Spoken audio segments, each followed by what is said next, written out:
क्यों था आइंस्टीन का दिमाग इतना खास? दुनिया की तरक्की के पीछे विज्ञान का बहुत बड़ा हाथ है और इस विज्ञान को समझने के लिए कई वैज्ञानिकों की कड़ी मेहनत लगी है। विज्ञान की इसी तरक्की के पीछे एक ऐसे वैज्ञानिक का हाथ है जिसे शुरुआत में दुनिया पागल समझती थी।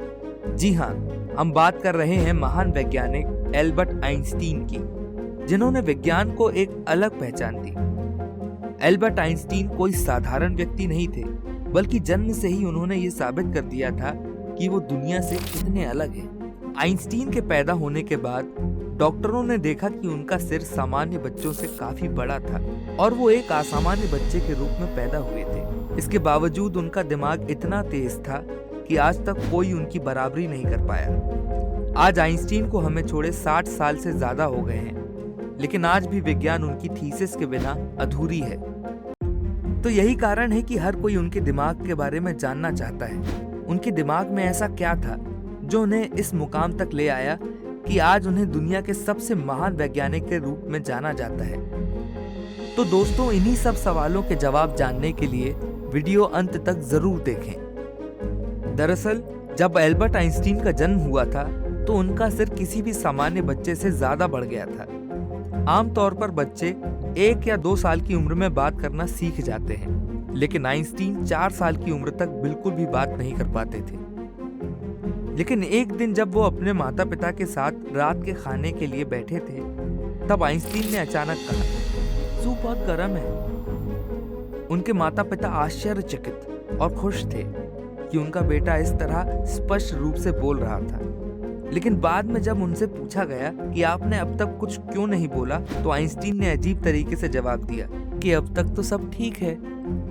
उसके बाद जैसे जैसे वो बड़े होते गए, उनकी हरकतें देखकर लोग हैरान रह जाते थे। एक बार की बात है, एल्बर्ट आइंस्टीन को तारीखें और फोन नंबर याद रखने में समस्या थी। यहाँ तक कि उन्हें अपना फोन नंबर भी याद नहीं था। एक बार उनके सहयोगी ने उनसे उनका फोन नंबर मांगा, तो आइंस्टीन ने उनके पास रखी टेलीफोन डायरेक्टरी में उनका नंबर ढूंढना शुरू कर दिया। ये देखकर उनका सहकर्मी हैरान रह गया और बोला, आपको अपना फोन नंबर याद नहीं है? तो आइंस्टीन ने उनसे पूछा कि मुझे कुछ ऐसा क्यों याद रखना चाहिए जो मुझे किताबों में मिलता है। साथ ही आइंस्टीन को जूते पहनना भी पसंद नहीं था, क्योंकि उनके पैर की उंगलियां इतनी बड़ी थी कि उनकी उंगलियों की वजह से उनके मोजे में हमेशा छेद हो जाता था। इसलिए उन्होंने मोजे पहनना बंद कर दिया। यहाँ तक कि वो अपने जूतों के फीते भी दूसरों से बनवाते थे, क्योंकि उन्हें जूते के फीते बांधना नहीं आता था। और आइंस्टीन हमेशा कहा करते थे कि मुझ में कुछ खास नहीं है, लेकिन मैं ही एक ऐसा शख्स हूँ जिसमें क्यूरियोसिटी कोड भरा हुआ है। दोस्तों, आपको जानकर हैरानी होगी कि आइंस्टीन हमेशा से इतने बुद्धिमान नहीं थे। बचपन में वो पढ़ाई में बहुत कमजोर थे। उनकी कुछ हरकतों की वजह से कुछ लोग उन्हें शारीरिक रूप से विकलांग तक कहने लगे। खासकर आइंस्टीन के शिक्षक भी उन्हें पसंद नहीं करते थे, क्योंकि वो विज्ञान और गणित को छोड़कर हर विषय में फेल हो जाते थे। आइंस्टीन को बचपन से ही किताबी ज्ञान में कोई दिलचस्पी नहीं थी। हालांकि इसके बावजूद उन्होंने विज्ञान के कई ऐसे नियम दुनिया के सामने रखे जिनके बिना विज्ञान आज भी कमजोर है। यही कारण है कि उनका दिमाग आज भी चर्चा का विषय बना हुआ है। 18 अप्रैल 1955 को आइंस्टीन की मृत्यु के बाद पैथोलॉजिस्ट डॉक्टर थॉमस हार्वे ने आइंस्टीन के परिवार की अनुमति के बिना उनके मस्तिष्क को शोध के लिए निकाल दिया और वो वहां से भाग गए। इसी वजह से डॉक्टर हार्वे को नौकरी से निकाल दिया गया था। लेकिन उन्होंने कहा कि उन्होंने ये केवल शोध के लिए किया है और उनका कहना था कि वो आइंस्टीन के दिमाग पर शोध जरूर करेंगे, ताकि आने वाले समय में ये विज्ञान और वैज्ञानिक दोनों की मदद कर सके।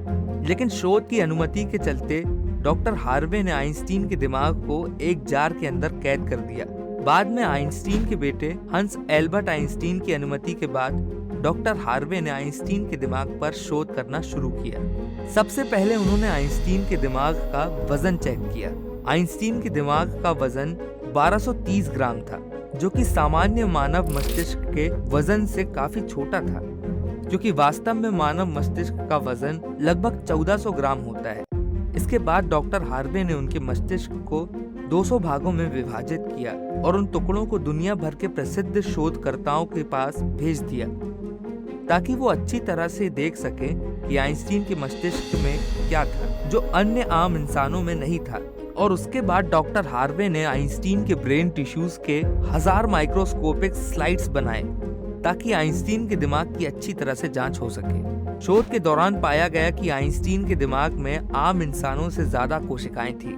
आइंस्टीन के दिमाग में सेरेब्रल नाम का हिस्सा आम इंसान से काफी अलग था। दरअसल ये सेरेब्रल कॉर्टेक्स मस्तिष्क का एक अनिवार्य हिस्सा है जो सबसे जटिल मस्तिष्क प्रक्रियाओं का मुख्य कारक है, और ये वो हिस्सा है जो अजीब तरह से विकसित होता है। और वैज्ञानिकों का मानना है कि यही कारण था कि उनका दिमाग बाकी लोगों के मुताबिक इतना तेज दौड़ता था। जब वैज्ञानिकों ने आइंस्टीन के मस्तिष्क की और जांच करना शुरू किया तो उन्हें काफी आश्चर्य हुआ कि उनके मस्तिष्क में रिंकल पैराइटल ओपेरिकुलम नहीं है, जिसके कारण उनके ब्रेन का साइज नॉर्मल ब्रेन से 20% ज्यादा बड़ा था। वैज्ञानिकों का कहना है कि यही कारण है कि आइंस्टीन की मैथमेटिकल स्किल्स और चीजों को इमेजिन करने की पावर नॉर्मल ब्रेन से ज्यादा थी, और उनके मस्तिष्क में न्यूरॉन्स की डेंसिटी 17% अधिक थी, जिसके कारण आइंस्टीन को मस्तिष्क के अधिक भाग मिलते थे।